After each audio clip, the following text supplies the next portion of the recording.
Hey guys, welcome back to part 3 of our tour of the American Muscle Car Museum in Melbourne, Florida.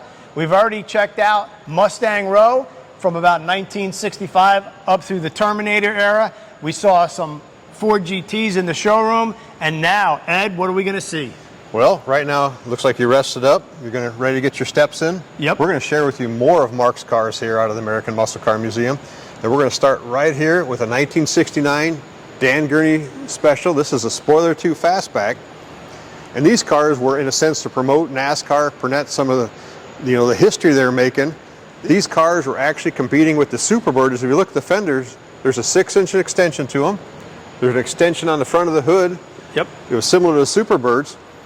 And the Dan Gurney cars were produced for west of the Mississippi in the blue interior, the blue top. And then the Cale Yarborough cars had the red top, red interior for east of the Mississippi.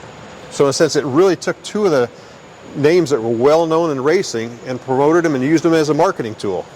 Yep, but a true marketing tool in the sense that this body style not only was used in NASCAR by the Mercury teams, but won a lot of races. And then Ford also with the Torino version. Yeah. But a lot of touches if you come around to the front to really, it's funny looking at these cars and saying they were aerodynamic compared to what we have today. But the earlier Fords, the grille is set back. The grille is brought almost all the way up to the bumper, the headlights and everything, so the air would flow right over and not get really captured in the grille.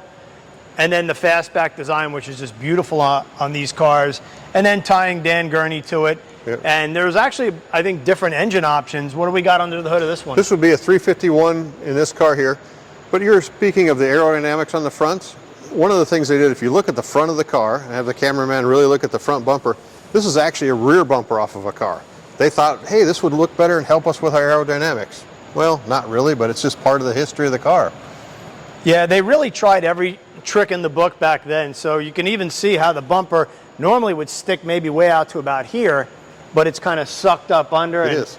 Then I'm sure on track the teams took different things. I know they used like aluminum filler panels in areas like that. I've seen some of the petty cars, and there's a lot of little finite detail. And by the time we got to 1970 Torino, you got this body style here. Fastback, this is a Cobra jet. When it comes to old Fords, the 66, 67 Fairlanes are my favorite. These are my second favorite. Well, and these also from a marketing perspective, in the Midwestern states or here against Central USA, they were looking for something to promote the car, and they came up with the name Twister. So these were coming out of a Kansas City dealership. These cars with the Calypso Coral, they really stand out. Yeah, this was like in the heart of the muscle car era by now. So the shaker hood scoop, not only did you have to have the performance, but the graphics package, the wheels, and technically these were just Cobras, right? Like they were just Torino Cobras. Correct. Yeah, and they come with the Torino Cobras in these. As you come down the aisle here, we got the 71 Mercury Cougar. This is a factory sunroof car with a 429 Cobra jet in it. And the competition blue, different from the Grabber blue, but not by a whole lot. Man, it really makes the car pop. And what you like is if you come down the rows of the cars in here, you got to see that Mark has really picked out some fantastic colors. Yeah, but before we get to this car, I got questions about this because 71 Cougar isn't really known as a performance car, but this one, it's got a lot of performance. It does, and you also look at for a big car, it had a lot of get up to it. So, is there any specific thing that Mark looks for when he's picking out a car? Because there's so much variety in here. Like I know you said the colors, but something's got to trip his fancy right before he pushes the go button. We want to have, of course, a high-quality car. Right. And we want to be able to, in a sense, verify that car through documentation. Is it the correct factory born with motor, factory born with drivetrain, and can we back that up? From a historical part of it, do we have a MARTA report? And in a sense, if we have questions or something we can't answer, we'll bring an expert on it. Like for the Camaros and the Eco Novas, there's your Jerry McNeish. For your Mopars, there's your David Wise. Right. Stuff like that. And we can work with folks at like Barrett Jackson if we don't have the answers to it. But here again, of course, it's got to be a high quality car. And you don't want the standard car that's just blah, that if they came in white. Granted, only some cars came in white or black. But you want to see the colors. That's what really, and the rarity of them. Yeah, can we take a look at the interior in this one? Absolutely. We'll have to peek under the hood too. This one, I don't know, the 71 Mercurys just kind of speak to me. The Cougars, it's such a different kind of car. Well, at least somebody speaks to you. I know, true. And this being an XR7, like you said, it's got the sunroof. Ooh. You know, this is like personal luxury. Like, you maybe didn't want the fastest car because these weren't the lightest, but you wanted that luxury. Imagine the person that picked this car up from the dealership, right? Just an unbelievable car. XR7 in a bold color, sunroof, and we'll take a peek under the hood. These cars are so neat. And this one's a 429 Ram Air car. So pretty much the top shelf as far as performance. You've got the flapper, you've got the hood seal. You weren't worried about gas and fuel economy. It was pretty much just how much horsepower can we put to the rear wheels. No, and these cars, I mean, incredible motor that's had a long history. You know, the worst part about these is changing the spark plugs on them. Yeah, at least by 71 they got rid of the schnoz up there that you don't, so at least you don't hit your head. But even look at like the hood mechanism, just this big burly chunk of metal. It's not like today with a little plastic thing and a cable. That's a hood release right there. That is. Moving down the line, 70 Cyclone spoiler, competition gold, the quintessential 1970 muscle car. This thing's got the 429 engine, that white interior, which I kind of mentioned in an earlier video. I really like every one of these cars you see in black, and you'll notice the big honkin' Hurst shifter with the T-handle, the 4-speed. Also on the Cyclone, so a regular Montego would have a filled-in dash. We'll go on the other side and peek in.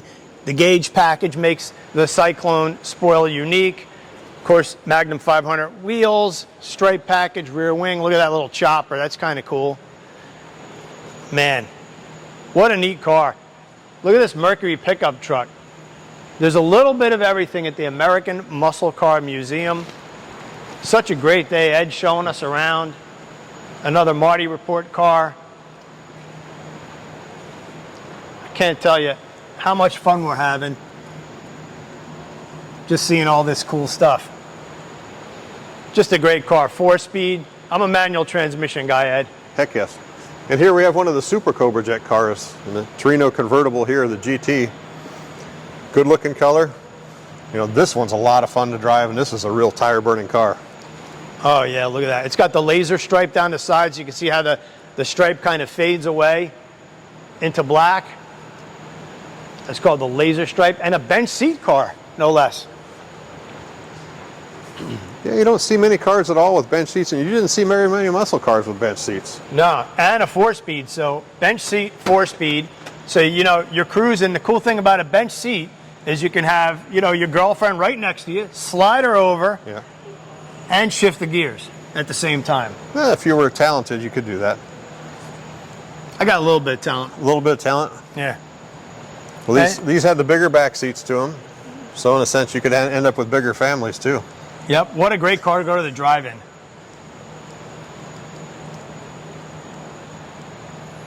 So neat. And then, you know, behind the wheel, looking out over that shaker hood. Yeah, that's something, watching that thing rattle back and forth. So Ed, got another Torino Cobra here, and kind of seeing a little bit of a theme. Absolutely, and I mean, this is part of the, in a sense, the Torino collection here.